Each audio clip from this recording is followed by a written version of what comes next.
ఆనందం ఎక్కడ ఉందనుకుంటున్నారు? బయటి వస్తువుల్లోనా? మనుషుల్లోనా? చాలామంది ఆనందాన్ని బయటి ప్రపంచంలోనే వెతుకుతారు. కొత్త ఫోన్ కొంటే, మంచి ఉద్యోగం వస్తే, లేదంటే ప్రేమించిన వారు దొరికితే ఆనందం వస్తుందనుకుంటారు. కానీ ఆ ఆనందం ఎంతకాలం ఉంటుంది? అది తాత్కాలికమే కదా?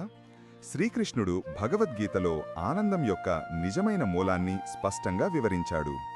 ముఖ్యంగా 5వ అధ్యాయంలోని 21 నుండి 26 శ్లోకాలలో ఆయన బ్రహ్మ నిర్వాణం అనే అత్యున్నత స్థితిని గురించి చెప్పాడు.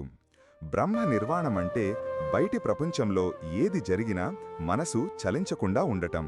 సుఖ దుఃఖాలకు అతీతంగా మనసు ప్రశాంతంగా, స్థిరంగా ఉండటమే నిజమైన ఆనందం. ఇది బయటి నుంచి వచ్చేది కాదు, మన లోపల నుంచే ఉద్భవించేది. కృష్ణుడు ఇలా అన్నాడు: బయటి స్పర్శల వల్ల కలిగే సుఖాలు దుఃఖాలికి మూలాలు. అవి తాత్కాలికమైనవి. అంటే ఇంద్రియాల ద్వారా మనం పొందే ఆనందాలు చివరికి బాధనే కలిగిస్తాయి. ఎందుకంటే అవి శాశ్వతం కావు. మరి నిజమైన ఆనందం ఎక్కడ దొరుకుతుంది? మనసును నియంత్రించి ఆత్మలో శాంతిని వెతకడం ద్వారానే అది సాధ్యం. ధ్యానం, నిస్వార్థ కర్మల ద్వారా మన అంతరాత్మను అర్థం చేసుకున్నప్పుడు మనం ఆ బ్రహ్మ నిర్వాణ స్థితిని చేరుకుంటాం. అప్పుడే శాశ్వతమైన, అపరిమితమైన ఆనందాన్ని అనుభవిస్తాం. కాబట్టి ఆనందాన్ని బయట వెతకడం మానేసి మీ లోపలే దానిని కనుగొనండి. ప్రశాంతమైన, స్థిరమైన మనసే అసలైన సంపద.